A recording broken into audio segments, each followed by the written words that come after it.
안녕하세요. 레이싱 모델 겸 이거저거 활동 많이 하고 있는 유다현이라고 합니다. 오늘 어떻게 찾아오셨을까요? 오늘은 제 유튜브 채널 유다현에서 신년도 되고 하니까 점 보러 촬영하러 왔습니다. 신당은 어떻게 알고 오시게 된 거예요? 유민상 채널을 보고 이 정도 이쁜 분이면 제 채널의 구독자분들도 좋아하겠다. 제 채널 구독자분들 거의 다 남자분들이어서 이쁜 여자 좋아하시거든요. 어떤 점사가 가장 궁금하실까요? 제 결혼이요. 나이가 나이인지라 언제 결혼할지, 뭐 애는 있는지, 지금 예전부터 지금까지 봤던 점사들이 다 비슷비슷한데 항상 바뀌는 건 남자가 바뀔 거 아니에요. 그 남자의 궁합이나 점사 이런 게 가장 궁금하지 않나. 여기 신당 오셨는데 소감 한번 부탁드릴게요. 진짜 돈 많이 들었겠다. 이거 제 생각에는 1억 이상은 들었어요. 이게 다 나무라고 하고 이 인테리어 하나하나 다 하는데 이거 진짜 돈 꽤 많이 들었을 것 같아요. 바닥도 다 까신 거 아니에요? 그쵸. 이 돌도 사오는 거거든. 맞잖아요. 이런 돌도 비싸단 말이야. 맞아요. 저 돌 석재 같은 거 저런 것도 비싸거든. 비싼 걸로만 다 깔아주셨어요. 잘 저 아시네요. 좋아해요 이런 거. 그래서 약간 부티가 나요. 이런 분해가 나는 곳은 손님들이 많다는 증거고 손님들이 많다는 건 용하다는 거거든. 평소에도 무당집을 많이 가보셨어요? 저는 골고루 다 잘 가요. 점집도 가고 철학관도 가고 타로도 가고 다 좋아요. 기운을 느끼셨을까요? 아니 여기는 다른 데는 그 쎄한 기운이 있거든요. 뭔가 계속 소름이 돋는? 그래서 여기 귀신이 많나? 왜 이렇게 소름이 돋아? 막 이런 정도의 의미가 있는데 여기는 약간 아늑해요. 약간 아늑한 느낌으로 비싼 게 좋은가 보다. 좋습니다. 마지막으로 한마디 남기고 싶다. 친하게 지내고 싶어요, 선녀님. 자주 연락드려도 될까요? 무서워. 왜 설레지 나는? 뭔가 약간 드라마에서 왕비가 앉아있고 밑에 신화된 느낌. 신화된 느낌이에요. 일부러 구도를 그렇게 짜주시기는 했는데 운이 센 게 아니구나. 네. 방향이 또 기가 막히게 이렇게 양쪽으로 재단을 둬야 되니까 손님들이 앉게 되면 양쪽에 사이드에 재단이 있고 이렇게 보니까 그러니까 뭔가 울어보게 되네요. 무서울까 봐 저는 그걸 걱정했었거든요. 아니요, 근데 예뻐서 비주얼이 나쁘진 않아요. 어머, 감사합니다. 안 좋은 것도 괜찮고 팩폭도 해주셔도 되고 그냥 직설적으로 초반에 내림 받은 지 얼마 안 되신 분들은 보이는 대로 얘기하잖아요. 저는 네. 오히려 그게 더 좋기는 하죠. 속 시원하고 그래 그게 역시 내 팔자였어 이렇게 약간 솔직하게 포기하기가 쉬워지는. 네, 잘 부탁드립니다. 네.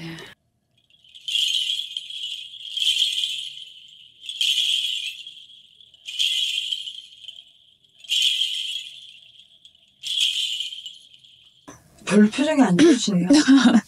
조금 크게 피를 보셔야 될 건데 그리고 이미 보시게 될 거라고도 하거든요. 앞으로요? 네. 근데 나쁘지는 않은 모습이거든요. 오히려 그걸로 인해서 네. 우리 언니가 죽을 수를 피한다라고 하거든요. 이거를 먼저 이렇게 얘기를 해준다라는 거는 그 사람의 인생이 완전히 바뀔 수도 있는 정도의 위험성을 가졌을 때 얘기를 해주시는데 굉장히 극단적으로 좋았다가 나빴다가를 반복을 하게 되는데 좋을 때는 너무 좋아. 막 여기가 낙원이고 이게 행복이지. 나 이대로만 살래 이랬다가 갑자기 바닥으로 꼬꾸라지는 느낌으로 내려가게 되면서 다 짜증나. 하기 싫어. 계속 이런 식으로 이게 왔다 갔다를 한다고 그러거든요. 저 좀 적을게요. 무섭다. 진짜. 돌이라기보다 바위들이 많이 깔려있는 모습이라서. 돌도 아니고 바위요? 네. 돌들은 이제는 사실상 언니한테 눈에 밟히지도 않아요. 그치. 돌들은 그냥 돌이구나 하고 그냥 가버리는데 커다란 바위가 있으면 내가 뱃질을 이렇게 막 하다가도 한 번씩 부딪히게 되면서 뱃머리가 잘못해서 딱 부딪히기라도 하면 완전히 다른 쪽으로 갈 수가 있거든요. 그래서 올해는 온전하게 나 자신한테만 집중을 해야 돼요. 그럼 어떻게 할까요? 돈 많이 버는 걸로 갈까요? 건강해지는 걸로 갈까요? 그냥 몸이 편안한 데로 갈까요? 새로운 뭔가를 개척하는 데로 가는 게 좋을까요? 새로운 거를 개척을 한다고 하면 새로운 콘텐츠밖에는 안 보이거든요. 내가 주가 돼야 되고 내가 얼굴을 자꾸 사람들 앞에 내비쳐야 되고 욕을 먹든 뭐 칭찬을 받든 칭찬은 그냥 받으면 좋은 거고 욕을 하는 거는 내가 갖지 못한 거를 저 언니가 가지고 있네? 아 부러워. 분출을 하는 거라고 보시면 되고 무시하시면 돼요. 열심히 해야겠네. 지금 네. 공중에 떠있는 느낌이 굉장히 강하거든요. 그래서 도움을 줄 만한 사람을 옆에다가 두시거나 옆에다 남자를 두라는 건가요? 네, 그렇겠죠. 남자분이 딱 들어오게 되면 그분의 덕으로 인해서 돈으로서 재미를 볼 수는 있다고는 해요. 다만 내 힘으로 버는 돈으로다가는 투자를 한다거나 뭐 걸려고 하는 거는 안 되고. 남자로 팔자를 팔 필자는 아니죠? 그 남자가 언니야 때문에 팔자가 피는 게 제가 생각해도 지금까지 저는 퐁퐁녀였거든요. 언니야가 퐁퐁녀야. 무슨 퐁퐁남이야. 퐁퐁남은 들어온다고 해도 언니야가 싫다고 갖다가 버리고 차버리는데 자진을 해서 퐁퐁녀가 되어주는데 그러니까 멀쩡한 남자들도 나를 만나면 왜 나한테 기대는지 모르겠어. 왜 나한테 기대고 나한테 뭔가를 계속 바라지? 기운 자체가 언니야가 모든 거를 다 흡수하고 포용하고 막 받아들일 수 있고 다 이런 느낌이 굉장히 강한 사람이라서 그럼 제 기가 너무 세서 그런 거예요? 기가 센 것도 있고 이해하기 쉽게 빗대서 얘기하면 최강의 모성애를 가진 사주. 아. 네. 나는 항상 외롭고 고달플 수밖에 없어요. 하지만 상대, 주변에 있는 사람들에게는 정말 안정감을 줄 수 있는 사람인 거죠. 팔자가 그럼 퐁퐁녀 팔자네요? 그렇다고 볼 수가 있어요. 이러면 너무 슬픈데 근데 이거를 원래 사주를 받아들이고 살면 굉장히 편안한데 인간다 유다연이는 퐁퐁녀가 되고 싶지가 않아서 내 머릿속으로 바라는 이상 그리고 내가 현실에 몸을 담고 있는 이 현실계가 완전 극명하게 다르기 때문에 항상 이게 부딪힐 수밖에 없고 그 부딪힘 때문에 내가 원하는 이상형의 남자를 만나기가 어려워요. 결혼은 몇 번 있나요? 할 수 있나요가 아니고 몇 번 있나요? 일찍 결혼하면 이혼한다라는 얘기를 너무 네. 많이 들어가지고 맞아. 타로를 보던 철학관에 가던 점을 보던 그 얘기를 항상 했었거든요. 근데 지금 생각해보면 맞아 이혼했을 것 같아. 그게 맞아요. 성격도 더러워서. 아니요, 성격은 더럽지는 않아요. 아, 성격이 진짜요? 더러운 건 아니고 그냥 까탈스러운 거? 더럽다고 보기는 어려워요. 감정의 스펙트럼 자체가 엄청 이게 높낮이가 크다 보니까 예술적인 취미를 좀 가져서 풀면 굉장히 좋거든요. 예술적인 취미라고 하면 굉장히 광범위하기는 한데 그림 진짜 못 그려요. 그림은 좀 별로야 이러면 글을 쓰는 거 아니면 그냥 글도 진짜 못 써요. 그럼 무에서 유를 창조를 해내는 거를 뭐라도 찾아야 돼요. 저 그 얘기 들었어요. 그 한 번 필사하는 거 있죠. 네. 그거 하라는 얘기 들었고 너무 좋아요. 책으로도 나와요. 그러니까 그 책 네. 있다고 하더라고요. 네. 그건 쿠팡에도 파니까. 로켓송으로? 네. 그럼요. 전 쿠팡 없는 게 없어. 저 한자를 모르는데 이거 한자 아니에요? 그 연한 글씨로 다 적혀져 있어요. 진짜? 와, 잘 나온다. 그냥 따라 쓰기만 하면 돼요. 운이 좋아. 그리고 한글로든 뭐든 그냥 그 말씀 자체를 일단은 해석이 돼야지 내 마음에 들어오니까 한글판으로 하시는 게 한글판으로? 네, 제일 좋죠. 감사합니다. 네, 아유 제가 감사하죠. 무슨 명함도 이렇게 이뻐 이거. 어머. 명함도 이쁘네. 몇 살 때 이게 되신 거예요? 내림을? 저는 내림을 지금 받은 지가 7년째라서 20대 때 받았어요, 일단은. 뭐 증상이 있었어요? 어디가 아프다라고 딱 확정을 지을 수가 없는 게 온몸이 다 아파요. 정신병원에 자진해서 입원을 해봐도 너는 여기 있으면 안 될래라고 내쫓아버리고. 진짜? 입원도 했었어요? 네, 심지어 입원을 했었고 입원을 했던 거는 차라리 정신병이었으면 좋겠다 생각을 해서 찾아가서 입원을 시켜달라고 했었던 건데 검사를 했을 때 아니다라고 나왔던 거예요. 그럼에도 저는 인정하기가 싫으니까 아니요, 저는 정신병자가 맞아요 하면서 입원시켜달라고 해서 했는데 거기 의사 선생님이 저를 3일 동안 보시더니 이상하게 들리실 수도 있는데 한번 점집을 가보시는 게 좋겠다. 소개를 받고 처음 점을 보러 갔어요, 제가. 가니까 뭐래요? 그러니까 이미 신이 다 들어차 있다라고 하더라고요, 가자마자. 소름 돋아. 근데 하기는 또 싫으니까 알고도 참고 뻐기고 이러다가 마지막에는 완전히 무너졌죠. 그 어릴 때부터 좀 남다르다면서요. 귀신이 너무 아기 때부터 보였었으니까 사람인 줄 알고 걔랑 같이 놀고. 무서워. 대화가 돼요, 귀신이랑? 네, 아기다 보니까 편견이 없잖아요. 아기 때는 항상 보이던 그 애랑 여기 와서 뭐 이거 보고 같이 그림 그리자 해서 집에 가서 스케치북 가지고 나왔는데 아무리 기다려도 안 와요.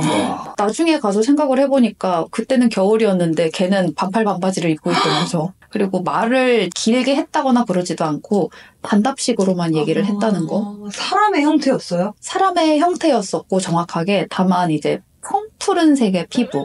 그냥 남들도 그러겠구나 하면서 그냥 그러고 지냈었던 거죠. 그리고 노래방, 클럽 이런 게 귀신이 많다고는 저 들었거든요. 네. 친구들이랑 놀다 보면 갈 거 아니에요, 가끔. 그럼 진짜 귀신이 보여요? 한참 옛날에 가보긴 했었는데 간 게 손에 꼽거든요. 가지를 않는 이유가 일단 가면 온몸이 다 부서질 듯이 아프고 일단 귀가 너무 아파서 가지를 않거든요. 그리고 사람들이 터치를 하는 거면 그나마 참겠는데 귀신이 터치하는 거야? 걔네가들이 더 터치를 많이 하니까 이거는 내가 사람이랑 놀러 온 게 아니고 귀신들 밥이 되러 온 거구나 싶어서 귀신을 막 빨아들이나 약간 블랙홀 같나 봐요. 막 너무 들러붙길래 여기서는 놀 게 아니구나 싶어서 남자 귀신이 아니면 여자 귀신이? 귀신들은 남자 귀신이 좀 많이 붙어요. 이상하게. 이뻐서 그렇죠. 그쵸? 근데 이쁜 게 좀... 글쎄요. 그럴 수도 어느 정도 있긴 있겠지만 선생님은 그러면 잘 때 귀신이 밤에도 왔다 갔다 많이 할 거 아니에요? 네. 그거 안 무서워요? 귀신 깨우면 어떡해? 일어나봐. 그럼 그러려니 하고 그냥 익숙해져 버려서 가위를 만약에 누른다 그러면 하도 많이 눌렸으니까 이제는 누가 또 왔구나 누가 누르는구나 하고 그냥 누르도록 내비두고 저는 그냥 다시 자고. 만렙이네. 그러니까 어차피 걔네가 들어와봤자 저를 어떻게 물리적으로 해치지를 못한다는 걸 아니까 안 무서운 거예요. 해괴망측한 모습으로 그냥 이러면 징그럽게 있는 애들을 보면 기분이 조금 나빠지기는 하는데 그냥 불쌍하지 무서운 감정은 없어요.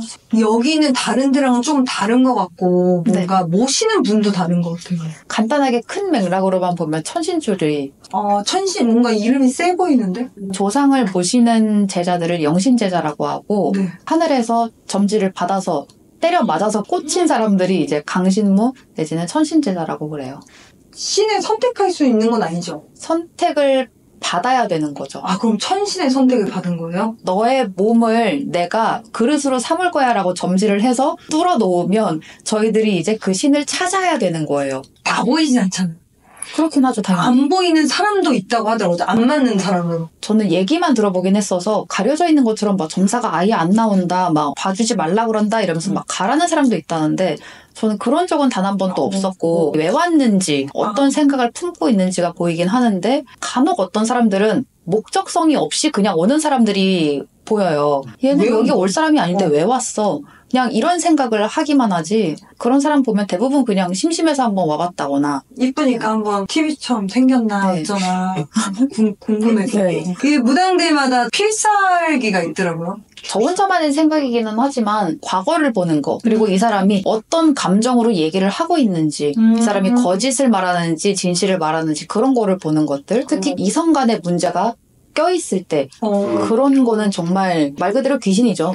그러면은 연인 관계에 너무 고민이 많으신 분들이 오면은 한 방에 맞출 수 있는 거네요. 그것도 있기도 하고 만나고 있는 상태에서 어떤 문제 때문에 이게 틀어졌는지 상대가 어떤 거짓을 가지고 있는지 어떤 의도를 가지고 만나려고 하는지 미래에 어떻게 될 것인지 이런 것까지도 볼 때가 있고. 그럼 저는 아까 거짓말 한 것 같아요?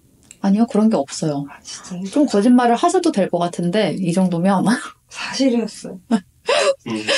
사주팔자 그게 뭐지? 그 팔자가 80% 운이 20%인가요? 아닌가? 그렇게 통계로 봤을 땐 그런 말씀 많이 하시긴 하는데 이게 정확하다고 볼 수가 없는 게 사주팔자가 아무리 귀인이 많이 껴있는 좋은 팔자라고 해도 어디 가서 잘못해서 주술에 걸리게 된다거나 잘못된 무당을 만나서 사주를 뺏긴다거나 이렇게 됐을 때는 완전 망가진 인생을 살 수가 있거든요. 진짜? 네. 그리고 정말 안 좋은 사주팔자를 가지고 있어서 힘들게 살던 사람이었는데 어느 순간 귀인이 하나가 들어와서 완전히 삶이 달라지게 좋아지는 분들도 계시고. 진짜. 그래서 이거는 다 그냥 때가 있고 시간도 있고. 전 귀인이 좀 있나요? 귀인 없죠. 인복이 별로 없어.